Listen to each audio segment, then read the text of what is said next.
Praise the lord. ఈ ఉదయకాల సమయంలో ఈ ఆహ్లాదకరమైన వాతావరణంలో మీతో కలిసి దేవుని వాక్యాన్ని పంచుకోవడాన్ని బట్టి నేను ప్రభువుని స్తుతిస్తున్నాను. చూసారా, ఈ ఎంత అందమైనటువంటి వాతావరణాన్ని చూసినప్పుడు దేవుని వాక్యంలో నాకు ఒక మాట గుర్తొస్తుంది. కీర్తన గ్రంథము 19 అధ్యాయము 1వ వచనం చూస్తే, ఆకాశము దేవుని మహిమను వివరించుచున్నది, అంతరిక్షము ఆయన చేతి పనిని ప్రకటించుచున్నదని దేవుని వాక్యంలో రాయబడింది.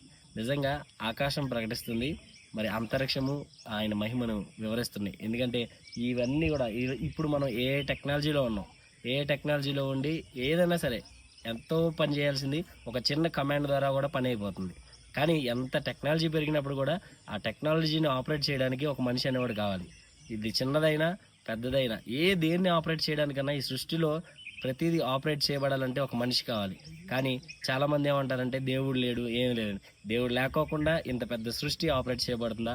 సూర్యుడు మరి ఉదయించడం, అస్తమించడం, ఇవన్నీ కూడా మరి నక్షత్రాలు, వర్షము, మంచు, ఇవన్నీ కూడా ఆ సమయానికి అవన్నీ పని చేయగలుగుతున్నాయి అంటే దాన్ని ఆపరేట్ చేయగలిగే వ్యక్తి కేవలం కూడా దేవుడు లేడనే వారికి ఇది ఒక నిదర్శనం. కాబట్టి ఆయన సృష్టి ఆయన మహిమను, ఆయన చేతి పనిని ప్రకటిస్తున్నాయి.